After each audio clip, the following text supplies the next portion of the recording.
জানানে প্ৰকৃতিয়ে সংঘৰ্ষ কিয় বনাইছে? যিসকল কমজোৰি তেওঁলোকে মজবুতিকৈ ৰাখি থাকিবৰ বাবে, সকলো বিপৰীত পৰিস্থিতিৰ মুখামুখি কৰিবৰ বাবে। এটা সৰু গছৰ পুলিও জটিল পৰিস্থিতিৰ মুখামুখি নকৰাকৈ এজোপা বিশাল গছ হ'ব নোৱাৰে। ৰেগিস্তানৰ কেকটাছজোপাকে চাওক। ৪৫-৫০ ডিগ্ৰী তাপমান সহিব পৰাকৈ সিহঁতে নিজকে বনাই ল'লে। সিহঁতে নিজৰ পাতকো কাঁইটৰ ৰূপত বিকশিত কৰি ল'লে আৰু ৯০% পানীক নিজৰ শৰীৰত তৰল ৰূপত ৰাখি ল'লে। যদি আপুনি কোনো বৰ্ষাবনৰ গছ এজোপা ৰেগিস্তানত লগায়, তেতিয়া নিশ্চয় সি শুকাই নষ্ট হৈ যাব। কাৰণ তাৰ ওচৰত সেই বাতাৱৰণ সহিব পৰা জোৰ নাই আৰু সি সেই জোৰ কম সময়ৰ ভিতৰত বিকশিত কৰিব নোৱাৰে, যিটো কেকটাছৰ পুলিয়ে কৰিছিল তাৰ জীৱনৰ আৰম্ভণিতে। পিকাচো নামৰ এজন বিশ্ব প্ৰসিদ্ধ চিত্ৰকৰ আছিল। তেওঁৰ চিত্ৰ বিশ্বত কৰোৰ টকাত বিক্ৰী হৈছিল। এদিন ৰাস্তাৰে গৈ থাকোঁতে এজনী মহিলাৰ পিকাচোৰ ওপৰত চকু পৰিল আৰু তেওঁ পিকাচোক চিনি পাই পিকাচোৰ ওচৰলৈ দৌৰি দৌৰি গ'ল আৰু ক'লে, ছাৰ, মই আপোনাৰ বহুত ডাঙৰ ফেন হয়।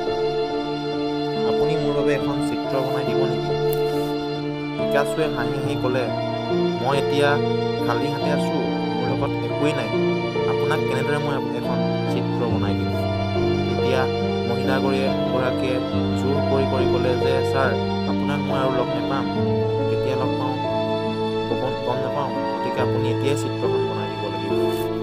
তেতিয়া পিকাচো উপায়হীন হৈ পিকাচোৱে জেপৰ পৰা এখন সৰু কাগজ উলিয়ালে আৰু নিজৰ কলমেৰে এখন চিত্ৰ বনালে মাত্ৰ 10 মিনিট সময়ৰ ভিতৰত।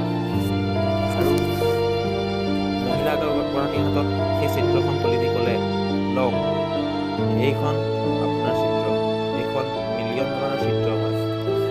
মহিলাগৰাকীয়ে আচৰিত হ'ল আৰু মাত্ৰ কেইমিনিটমানৰ ভিতৰত এখন চিত্ৰ আঁকিছে আৰু কৈছে $1,000,000 চিত্ৰ। তেওঁ চিত্ৰখন হাতত ল'লে আৰু পিকাচোক একো নোকোৱাকৈ ঘৰলৈ গুচি গ'ল। মহিলাগৰাকীৰ এনে লাগিল নিশ্চয় পিকাচোৱে তেওঁক পাগল বনালে। তেওঁ বজাৰত সেই চিত্ৰখনৰ দাম সুধিবৰ বাবে গ'ল আৰু তেওঁ বাস্তৱতে গম পালে যে সেই চিত্ৰখন আচলতে প্ৰকৃততে $1,000,000তকৈ কম নাছিল। তেতিয়া তেওঁ দৌৰি দৌৰি গৈ পিকাচোৰ ওচৰত পালেগৈ আৰু ক'লে, ছাৰ, আপুনি সঁচাকৈয়ে কৈছিল ছবিখন $1,000,000 আছিল। পিকাচোৱে হাঁহি হাঁহি ক'লে, মই আপোনাকতো আগতেই কৈছিলোঁ। মহিলাগৰাকীয়ে তেতিয়া ক'লে, ছাৰ, আপুনি অনুগ্ৰহ কৰি মোক আপোনাৰ ষ্টুডেণ্ট বনাই লওক আৰু এনেকুৱা চিত্ৰ আঁকিবলৈ শিকাই দিয়ক, যেনেদৰে আপুনি 10 মিনিটত এই চিত্ৰখন আঁকিলে। কিজানি মই 10 মিনিটত নহ'লেও 10 ঘণ্টাত চিত্ৰখন আঁকিব পাৰোঁ।